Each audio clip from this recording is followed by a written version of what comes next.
Given that there are many properties of the range object, there are a few that are read-only. That is, you cannot change their value using the VBA, but it's still useful to be able to read this information. Now, a number of these read-only properties involve count, which counts the number of cells in a range, or column and row, which return the column number and the row number in a given range. So let's see these in action. If we wanted to count how many cells there were in a particular range, we could simply choose range, open brackets, open speak marks, A4 colon T6, close everything off, dot count. And you can see there it's in the properties list.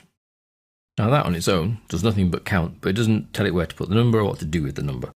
So let's be a little bit more controlled in our programming and create a variable to hold the count value. Dim count nums as integer.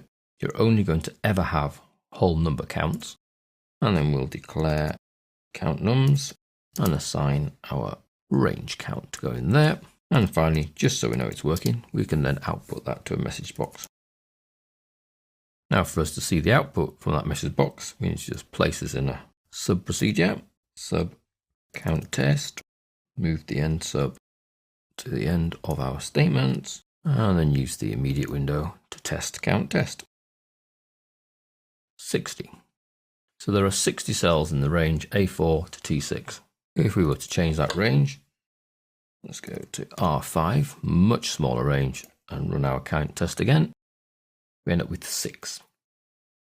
So that's the count property. Simply dot count after your range object, and it will count how many cells are in that range. Hopefully you could see some potential uses for that. Similarly to the count, we have dot column and dot row, which are properties that tell you effectively what column you're in and what row you're in. So if we were to go, let's do the whole hog here, create a sub so we can output it. Column test. Let's dim column no as, again, that will be an integer because the column numbers are whole numbers. And let's set column no to be equal to our range G6 dot column. You see there it's in the list. And then we'll message box column number. So we can then test that in the immediate window. Column 7. Obviously, if you know your alphabet, you'll know that G is the 7th letter. Therefore, we're in the 7th column. So again, fairly useful little property. Now, if you were to try that on a range of cells, because I can see your mind whirring thinking, well, that's one column, that's easy. And we now run column test. What number do you think we'll get? Again, 7. Because although we've selected a range, it's returning to us the column number of the first column. Hopefully, you can now see some potential here, because I can get the column number for the first column in the range. Therefore, programmatically, I could move to the second column using our little cells property that we've seen previously and carry out some activity so far unthought of. Now, exactly the same as the column we can do with the row. So let's take the whole of that procedure, paste that in there, and just change column to row. So we're doing a row text. We want to dim row number, assign the row number, and message box the row number. And all we have to change here is the property to dot row. Let's test that. And the row is 6. Again, despite the range, it will give us the placement of the first row in that range. So already I know that 6 as a human, I can look there at the 6 and read it. But what we're doing here is programmatically finding out which is the first row in the range, and then we can step through, move to the next, etc. as required. The next read-only property is the address. Now by address, I mean an absolute address, a reference for a cell range. If we create ourselves a little sub, address, text.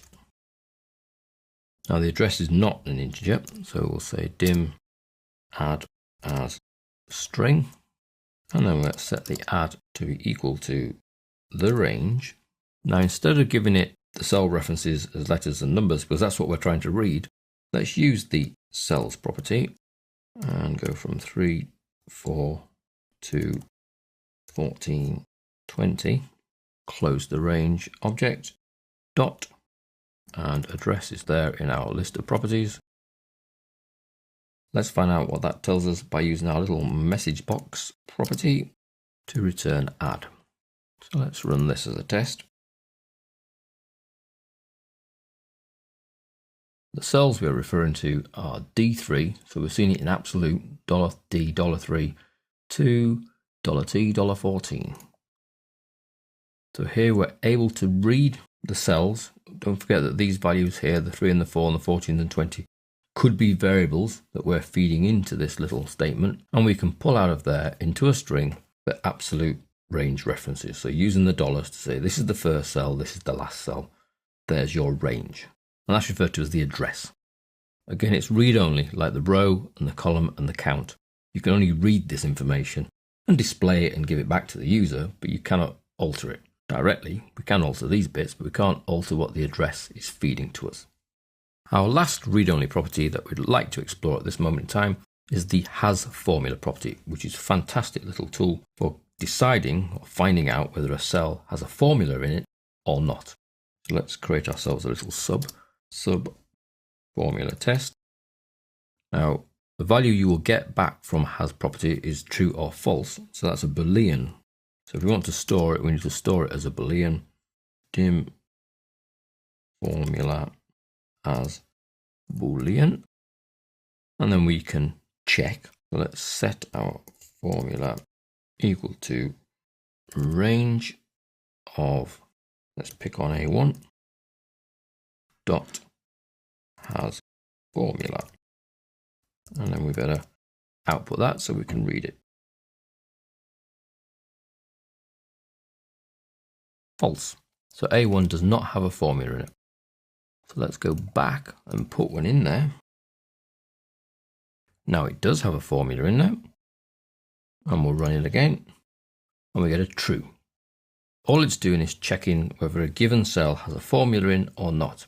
Now you have to be a little bit careful with this property when dealing with multiple cells. If all the cells have formulas, that's fine, we'll get a true. If all the cells do not have formulas, that's fine, we'll get a false. If some have formulas and some don't, then we'll get a null return value. And that cannot be handled by a Boolean, so you would need to look at another way of requesting this property. So you'd probably have to use a variant and check whether the return was a null before outputting to the user. So it's just to be slightly careful of. If you're checking a single cell, then it's fine. We'll take the result, we'll place it in a Boolean variable, and then we can use that Boolean variable either to trigger other actions or to return a result back to the user. So all of these are read-only properties. We have has formula, which decides whether a cell has a formula or not, returns true or false.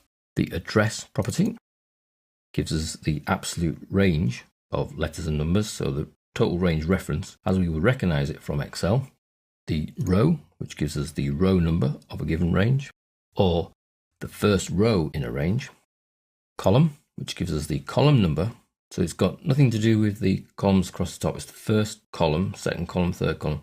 And we have column, which returns the column number of the range that you're in, so the start of that range, or the cell if you have a cell selected. So our example was G6, so we ended up with a 7, despite the fact the range continued past G. And then count, that simply returns the number of cells in the given range. All very useful properties, all read-only properties.